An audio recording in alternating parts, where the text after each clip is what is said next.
अस्सलाम वालेकुम दोस्तों, उम्मीद करता हूँ खैर आफियत से होंगे और प्रॉफिट के अंदर ट्रेडिंग कर रहे होंगे। अच्छा दोस्तों, खुशी होती है जब आप कमेंट्स करते हो बहुत ज़्यादा। मार्केट के ओवरव्यू के ऊपर कुछ नए पेयर्स मैंने ऐड किए हैं। नेक्स्ट वीक से आपको उनकी अपडेट दूंगा, इस वीक से नहीं। इस वीक क्योंकि फंडामेंटली बहुत ज़्यादा अहम नहीं है, मैं उसकी पूरी अपडेट आपको इंशाल्लाह ताला आगे वीडियो के अंदर देता हूँ। गोल्ड के हवाले से बड़ी अहम बातें करनी है, कुछ अहम पॉइंट डिस्कस करने हैं। बड़े ही एक फैसला कुन मराहल के ऊपर गोल्ड खड़ा है, और जहां तक हमने प्रिडिक्शन दी थी लास्ट वीडियो के अंदर कि गोल्ड 1942 तक बाय जाएगा, 42 तक तो नहीं गया, 41 51 तक गया। लेकिन क्लोजिंग जो हुई है गोल्ड की वही ट्रेंड लाइन से नीचे हुई है 42 पे, एग्जैक्ट उस प्राइस पे। एक भी पिप ऊपर या नीचे क्लोजिंग नहीं हुई है। लास्ट वाली वीडियो देखें, उसके अंदर बहुत नॉलेज हमने डिस्कस किया था, फंडामेंटली भी टेक्निकली भी। मैं देख रहा हूँ कि आप लोग अगर रेगुलर इस वीडियोस की व्यूज करते हो तो आपको एक पूरा पूरे वीक का fundamental technical long term intraday overview जो है वो मिल जाता है। अच्छा बच्चों, एक डायरेक्शन मैं जरूर मार्केट की दे देता हूँ, और मैं देख रहा हूँ कि मैं बहुत ज्यादा डीपली मार्केट को करता हूँ।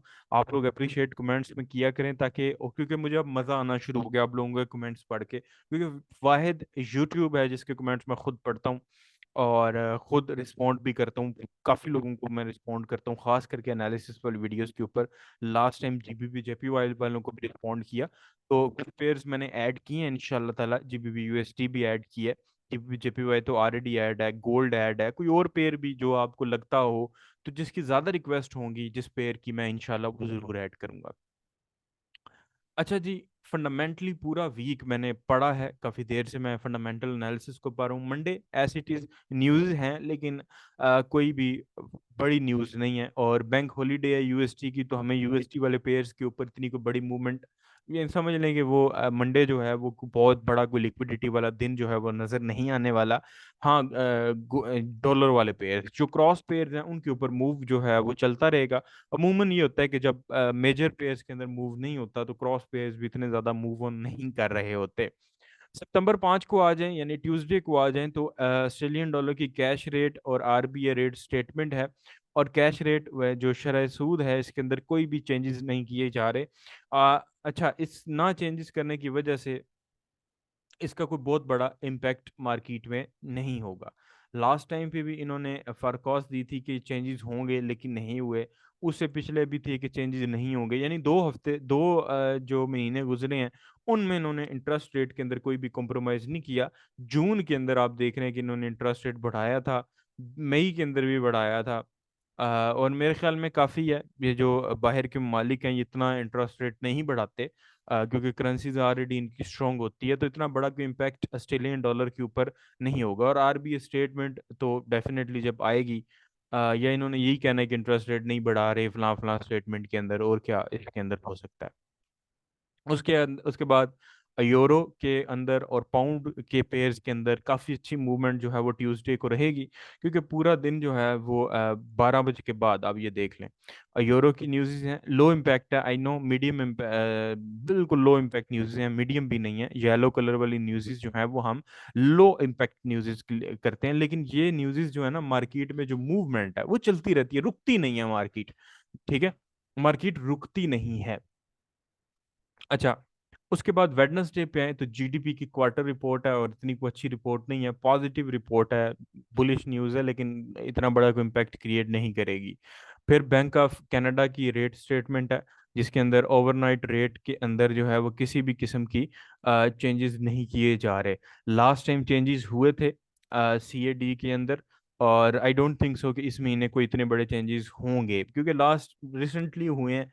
तो अगर कैनेडियन डॉलर की सिचुएशन हम देखें, मोस्टली मैं इस पेयर को इतना ज़्यादा ट्रेड नहीं करता।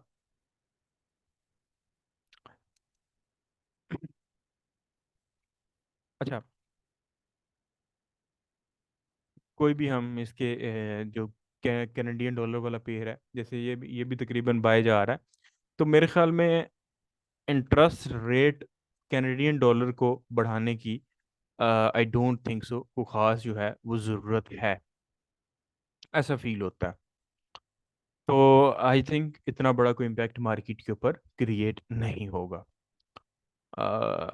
फिर यूएसडी की न्यूज़ है, ISM services PM negative news है, जो कि डॉलर गोल्ड के हक में जा सकती है, लेकिन it will not create a great impact. बहुत बड़ी कोई आप कह लें कि एफओएमसी टाइप न्यूज़ नहीं है ये।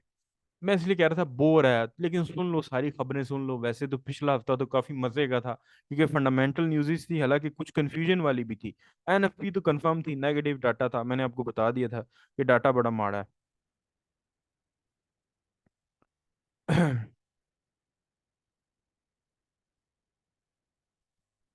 अच्छा, उसके बाद आगे है आरबीए गवर्नर लोई स्पीक्स।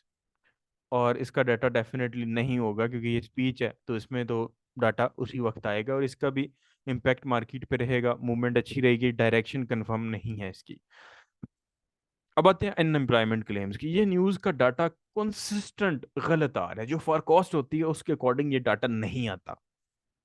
ठीक है, पिछली जो दो न्यूज़ेस आई हैं उसमें ये फॉरकास्ट गलत ही आया, तो मुझे उम्मीद है, वैसे तो ये नेगेटिव है, डाटा नेगेटिव है, और अगर ये नेगेटिव है तो गोल्ड बाय जाएगा, डॉलर सेल जाएगा। लेकिन मुझे लगता है ये डाटा नेगेटिव नहीं आएगा, बल्कि पॉजिटिव आएगा, अनएम्प्लॉयमेंट क्लेम्स के अंदर कमी आएगी। लेकिन मैं आपको बता दूं कि अगर हम देखें, डिपार्टमेंट ऑफ लेबर की तरफ से न्यूज़ है, अगर हम देखें तो एनएफपी के अंदर भी एम्प्लॉयमेंट में कोई बहुत ज़्यादा बढ़ा नहीं है, बल्कि नेगेटिव न्यूज़ थी। तो अनएम्प्लॉयमेंट क्लेम्स में भी नेगेटिव रिपोर्ट हो सकती है, लेकिन गुज़िश्ता 2 महीने से ये नेगेटिव कोई ख़ास इम्पैक्ट नहीं, इम्पैक्ट कह लें, गलत इम्पैक्ट दे रही थी, बता कुछ रही थी, कर कुछ रही थी। लेकिन इस वीक एनएफपी को देख के लगता है कि शायद ये न्यूज़ जो है वो डॉलर के अगेंस्ट जाए, यानी डॉलर इस न्यूज़ के वक्त वीक हो। उसके बाद Bank of Canada governor Macklem speaks है जी, इसका भी डाटा नहीं है। और फ्राइडे आखिरी एम्प्लॉयमेंट चेंज और अनएम्प्लॉयमेंट रेट है, नेगेटिव न्यूज़ है ये। वैसे तो ये थोड़ी सी पॉजिटिव है, क्योंकि इसके अंदर एम्प्लॉयमेंट चेंज के अंदर एक डिफरेंस नज़र आ रहा है हमें, जो कि नेगेटिव से पॉजिटिव है, लेकिन ये एक बहुत बड़ा कोई डिफरेंस नहीं है। एक हलचल होगी मार्केट में, बट ये कोई बहुत बड़ा डिफरेंस नहीं है। और G20 की मीटिंग है जी सैटरडे को, तो और संडे को, तो मंडे को मार्केट में हलचल जो है वो होगी, हो सकता है गैप शैप भी आए इस मीटिंग्स में, जो है वो इम्पैक्ट इसका आ सकता है, क्योंकि जो बड़ी 20 इकोनॉमीज हैं दुनिया की। लेकिन अगला वीक बहुत इंपॉर्टेंट होने वाला है, मैं देख रहा हूँ, ये न्यूज़ देख लें, ये रेड कलर की जो न्यूज़ है ना, ये हमारे लिए बड़े फायदेमंद होती हैं, मार्केट की मूवमेंट बड़ी अच्छी रहती है। तो इस वीक तो तकरीबन तकरीबन 8 सितंबर तक कोई इतना खास डाटा नहीं है। अच्छा, ये यूएसडी कैट भी ओपन कर ली है। इसके अंदर तो मुझे जो नज़र आ रहा है D1 के अंदर वो ये टीएल है। ठीक है, ऐसा फील होता है कि मार्केट अगर इस टीएल को ब्रेक करती है, देन फिर ये अपने मज़ीद इस ट्रेंड को कंटिन्यू करेगी। क्योंकि ये टीएल है भी बड़े टाइम फ्रेम की, तो इसको ब्रेक करना इतना इजी नहीं होगा, जितना बड़ा टाइम फ्रेम होता है उसकी एक्यूरेसी उतनी ज़्यादा बढ़ जाती है। तो इतना ज़्यादा कोई मुश्क आसान नहीं होगा इसको ब्रेकआउट करना। अगर H4 में हम देखा जाए, देखें, तो H4 में भी कोई ख़ास सेटअप नहीं है, लेकिन मुझे उम्मीद है कि H1 के अंदर कोई ना कोई सेटअप होगा।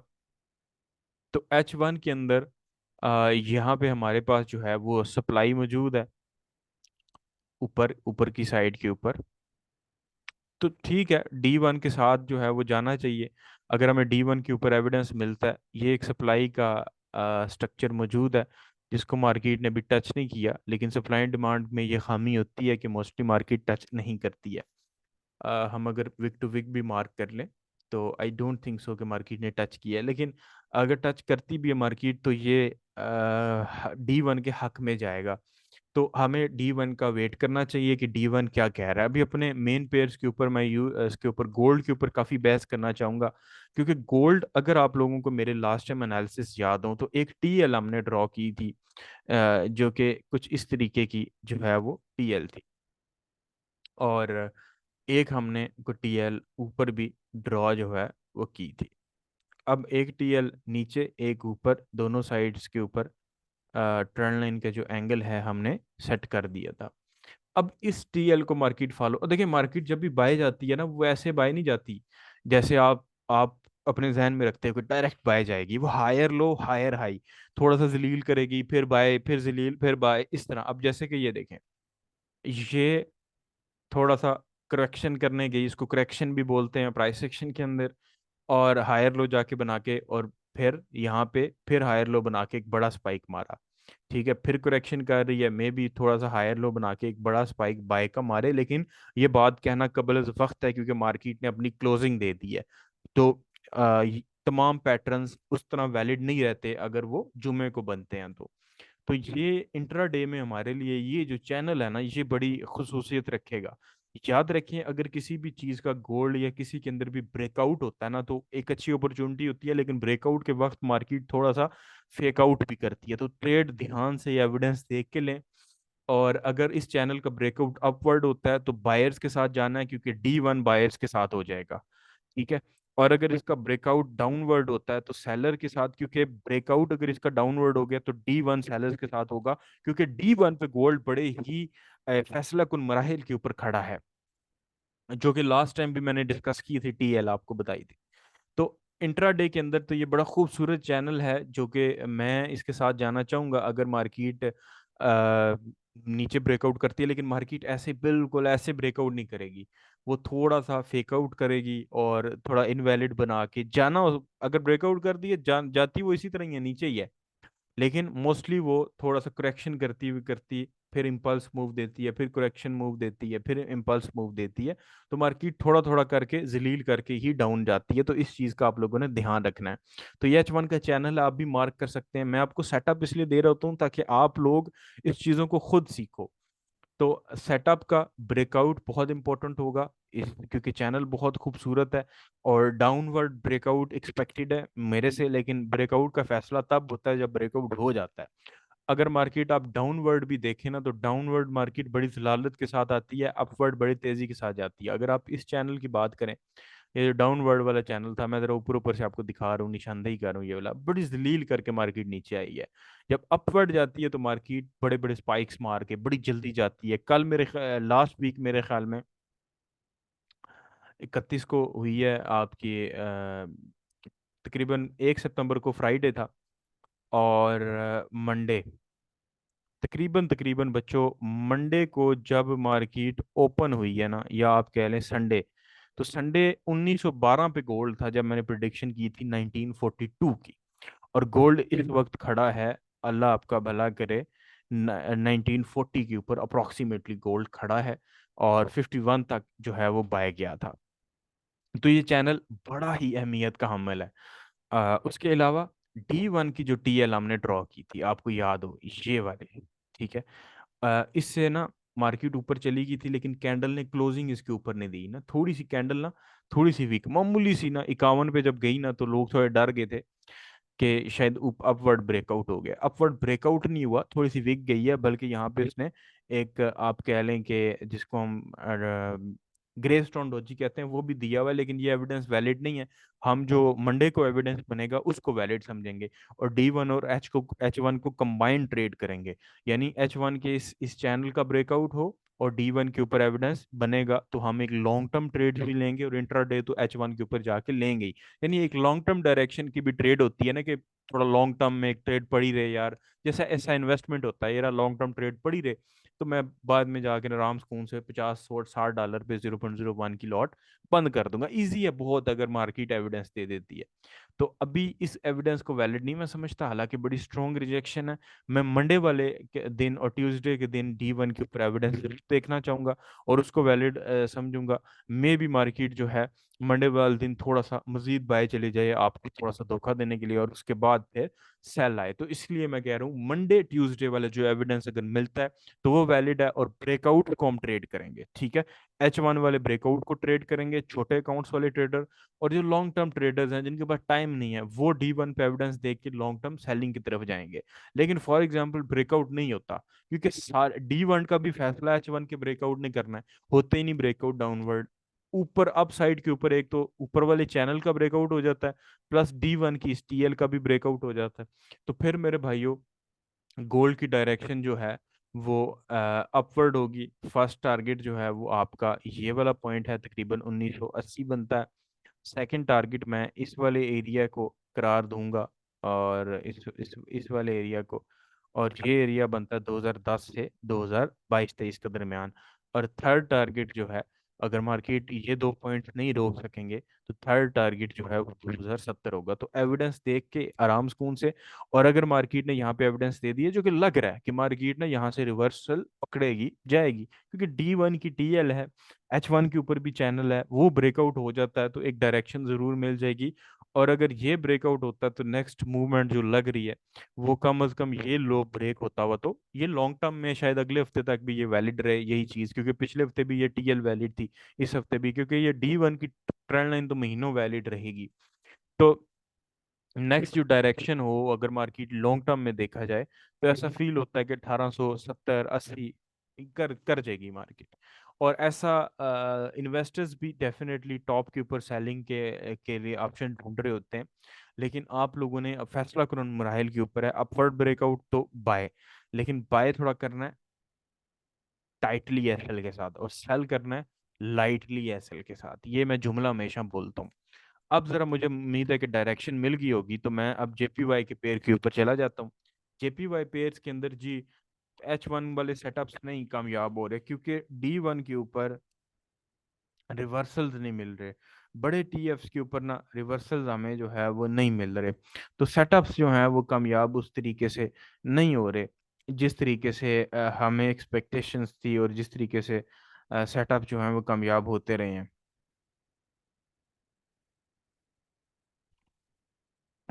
इसके अलावा अगर हम थोड़ी सी बात करें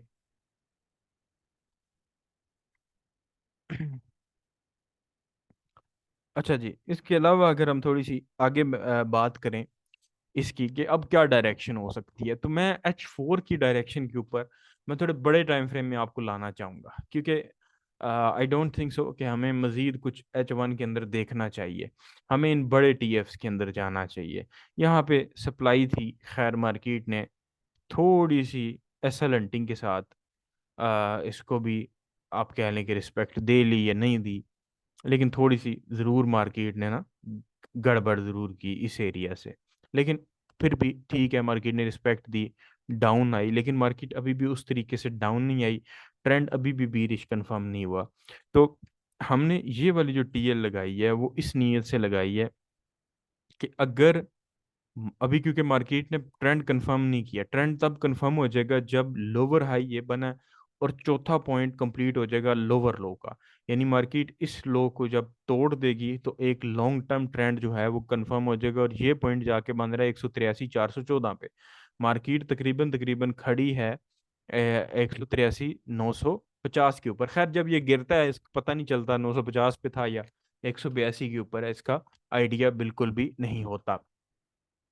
तो मैं इस चीज़ को देख रहा हूँ, काफ़ी गिरा है, और होप सो काफ़ी लोगों ने, क्योंकि सेल की डायरेक्शन तो थी और स्कैल्पिंग में काफ़ी ज़्यादा लोग प्रॉफिट कर गए होंगे, लेकिन लॉन्ग टर्म ट्रेंड जब तक चेंज नहीं होता तो वो जो इंट्राडे के पैटर्न्स हैं वो कामयाब नहीं होंगे। तो D1 पे भी मैं फॉलो अप ले रहा हूँ कि D1 के भी ऊपर कोई ना कोई लोअर हाई वाला, जिसमें H4 पे ये बन रहा है ना, तो D1 पे भी लोअर हाई लोअर लो वाला एक सेटअप बन जाए, तो उसके बाद जिस तरह ये बाय गया है उस तरह ही इसके रिवर्सल भी चांसेस हैं। बाय देखें कैसे गया है, ठीक है, बहुत बाया गया है। और ये इसी तरह पाया जाता है, इसकी हिस्ट्री अगर आप देखें 2012, और तकरीबन बाय रहा 2015 तक, और फिर 2015 से आप कह लें कि 2016 तक एक साल सेल रहा, फिर जनाब बाय एक साल, फिर एक साल सेल 19 तक, अभी तकरीबन 2020 से लेके D1 के अंदर 2023 तक 2 साल हो गए हैं। तो रिवर्सल इसका थोड़ा मुश्किल होता है, लेकिन जब रिवर्सल होता है तो फिर रिवर्सल ही होता है। तो इन पेयर्स का ये असूल है। तो बच्चों दुआ में याद रखिएगा, इंशाल्लाह ताला आप लोगों से नेक्स्ट वीक मुलाकात होगी। कमेंट्स लाजमी करें, मैं आप लोगों के कमेंट्स का लाजमी जो है वो वेट करता हूँ, बहुत ज़्यादा वेट करता हूँ।